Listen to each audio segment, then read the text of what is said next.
Indonesia dan Singapura adalah dua negara yang memiliki perbedaan signifikan dalam aspek militer, baik dari segi jumlah personel, persenjataan, strategi maupun anggaran pertahanan. Jika sebuah konflik militer hipotetis terjadi antara keduanya, maka masing-masing negara akan mengandalkan keunggulan yang mereka miliki untuk pertahanan dan memenangkan pertempuran.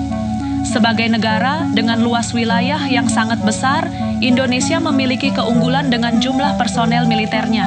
Dengan sekitar 400.000 personel aktif dan 400.000 pasukan cadangan, Indonesia memiliki kemampuan untuk mengerahkan pasukan dalam jumlah besar ke berbagai wilayah yang terjadi perang. Sementara itu, Singapura, meskipun hanya miliki 72.000 personel aktif dan 300.000 pasukan cadangan, telah menerapkan kebijakan wajib militer yang membuat warganya siap tempur dalam situasi darurat. Sistem ini memungkinkan Singapura dengan cepat mengaktifkan pasukan cadangannya yang telah mendapatkan pelatihan militer standar. Dalam hal kekuatan darat, Indonesia memiliki sekitar 400 tank dan 506 kendaraan lapis baja. Peralatan ini menjadi bagian penting dalam menghadapi pertempuran darat, terutama dalam situasi perang terbuka.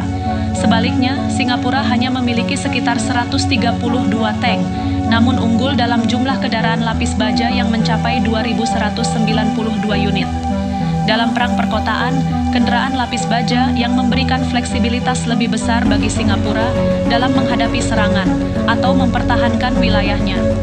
Di sektor kekuatan laut, Indonesia memiliki jumlah kapal perang yang jauh lebih banyak, yaitu sekitar 150 kapal. Sedangkan Singapura hanya memiliki 39 kapal perang. Namun, keunggulan ini tidak serta-merta menjadikan Indonesia dominan dalam pertempuran laut. Singapura memiliki 6 kapal selam, jumlah yang lebih banyak dibandingkan Indonesia, yang hanya memiliki 2 kapal selam. Kapal selam merupakan komponen strategis dalam peperangan maritim, karena kemampuannya untuk melakukan serangan mendadak dan menyusup ke wilayah musuh tanpa terdeteksi. Dengan teknologi canggih yang dimiliki, Singapura bisa saja memberikan perlawanan signifikan, meskipun jumlah kapalnya lebih sedikit. Kekuatan udara kedua negara juga memperlihatkan perbedaan menarik. Indonesia memiliki sekitar 444 pesawat tempur dan angkut, serta 188 pesawat. Dari segi jumlah, Indonesia memang lebih unggul, tetapi Singapura memiliki pesawat tempur dan angkut, serta 187 helikopter.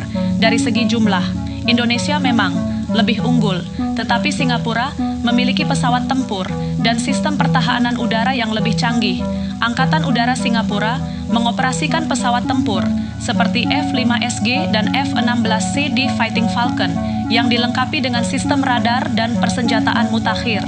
Sebaliknya, Indonesia mengandalkan pesawat tempur seperti Sukhoi Su-27 dan Su-30 dari Rusia serta F-16 dari Amerika Serikat. Namun, masalah logistik dan anggaran sering menjadi tantangan bagi Indonesia dan pemeliharaan dan modernisasi pesawat tempurnya. Perbedaan yang mencolok antara kedua negara ini adalah dalam hal anggaran pertahanan. Singapura mengalokasikan dana yang jauh lebih besar, mencapai 8,3 miliar dolar Amerika Serikat, dibandingkan Indonesia yang menganggarkan 5,22 miliar dolar Amerika Serikat. Dengan anggaran yang lebih besar, Singapura mampu membeli peralatan milik tercanggih, membangun sistem pertahanan yang lebih modern, serta memberikan pelatihan yang lebih intensif bagi pasukannya. Sementara, meskipun Indonesia memiliki jumlah personel dan alutsista yang lebih banyak, keterbatasan anggaran seringkali menjadi kendala dalam peningkatan kualitas dan persiapan tempurnya. Jika perang benar-benar pecah antara kedua negara ini, maka strategi yang diterapkan akan menentukan hasil akhirnya. Indonesia kemungkinan besar akan mengandalkan kekuatan jumlah personelnya, memanfaatkan luasnya wilayah untuk melakukan pertahanan berlapis, serta perang gerilnya jika diperlukan. Dengan jumlah kapal perang yang lebih banyak, Indonesia juga akan melakukan blokade maritim terhadap Singapura untuk menekan suplai logistik negara tersebut. Sebaliknya, Singapura kemungkinan besar akan mengadopsi strategi perang kilat atau Bright Creek, memanfaatkan keunggulan teknologinya untuk melumpuhkan kekuatan lawan dalam waktu yang singkat. Dengan sistem pertahanan udara dan rudal yang canggih, Singapura dapat menantisipasi serangan udara dari Indonesia serta melindungi wilayahnya dari kemungkinan invasi. Selain itu, hubungan diplomatik Singapura yang kuat dengan negara-negara besar seperti Amerika Serikat dan Israel bisa menjadi faktor tambahan dalam menghadapi konflik karena potensi bantuan militer dari negara-negara tersebut. Namun, meskipun ada perbedaan signifikan dan kekuatan militer kedua negara, skenario perang antara Indonesia-Singapura sangat kecil kemungkinannya. Kedua negara memiliki hubungan diplomatik yang cukup erat dan memiliki kepentingan ekonomi yang saling menguntungkan.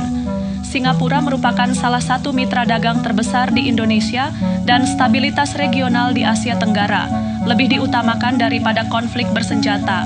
Pada akhirnya, meskipun Indonesia memiliki keunggulan dalam jumlah personel dan luas wilayah, sementara Singapura unggul dan teknologi dan modernisasi alutsista, perang bukanlah opsi yang realistis bagi kedua negara. Diplomasi dan kerjasama dalam bidang keamanan serta ekonomi jauh lebih penting untuk memastikan stabilitas kawasan dan kesejahteraan bersama.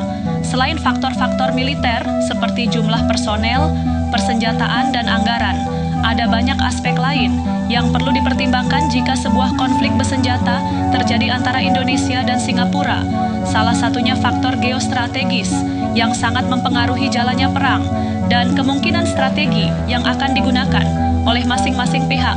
Singapura adalah negara yang sangat kecil dibandingkan Indonesia, dengan luas hanya sekitar 728 km, sementara Indonesia memiliki luas lebih dari 1,9 juta kilometer. Hal ini memberikan Indonesia keunggulan dalam hal ruang manuver strategis, baik dalam perang konvensional maupun perang gerilya.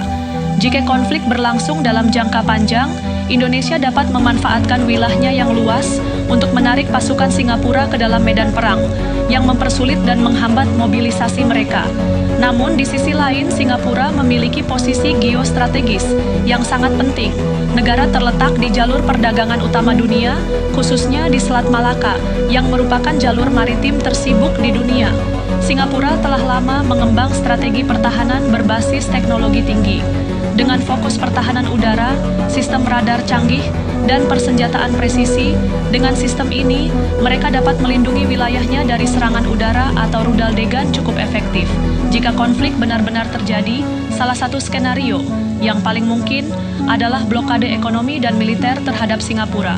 Sebagai negara yang bergantung pada impor untuk kebutuhan dasar seperti pangan, air, dan energi, Singapura memiliki kerentanan yang cukup besar dalam hal tekanan sumber daya. Indonesia, dengan kekuatan lautnya yang lebih besar, berpotensi melakukan blokade maritim untuk menghambat masuknya suplai ke Singapura.